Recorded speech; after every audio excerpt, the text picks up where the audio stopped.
رسول اللہ صلی اللہ علیہ وآلہ وسلم نزول قرآن کے وقت بہت سختی محسوس فرمایا کرتے تھے، اور اس کی علامتوں میں سے ایک یہ تھی کہ یاد کرنے کے لیے آپ اپنے ہونٹوں کو ہلاتے تھے۔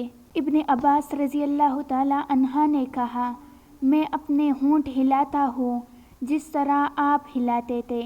سعید کہتے ہیں، میں بھی اپنے ہونٹ ہلاتا ہوں جس طرح ابن عباس رضی اللہ تعالی عنہ کو میں نے ہلاتے دیکھا۔ پھر انہوں نے اپنے ہونٹ ہلائے۔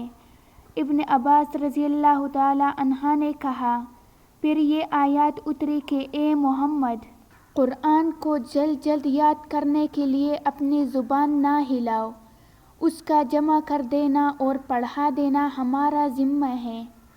حضرت ابن عباس رضی اللہ تعالی عنہ کہتے ہیں، یعنی قرآن آپ صلی اللہ علیہ وآلہ وسلم کے دل میں جما دینا اور پڑھا دینا ہماری ذمہ ہے۔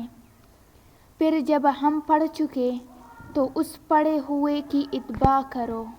ابن عباس رضی اللہ تعالی عنہ فرماتے ہیں، اس کا مطلب یہ ہے کہ آپ اس کو خاموشی کے ساتھ سنتے رہو، اس کے بعد مطلب سمجھا دینا ہمارے ذمہ ہے۔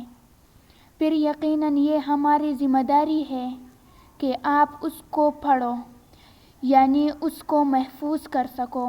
چنانچہ اس کے بعد جب آپ کے پاس حضرت جبریل علیہ السلام وحی لے کر آتے تو آپ توجہ سے سنتے، جب وہ چلے جاتے تو رسول اللہ صلی اللہ علیہ وآلہ وسلم اس وحی کو اسی طرح پڑھتے جس طرح حضرت جبریل علیہ السلام نے اسی طرح پڑھا تھا۔ صحیح بخاری حدیث نمبر 5۔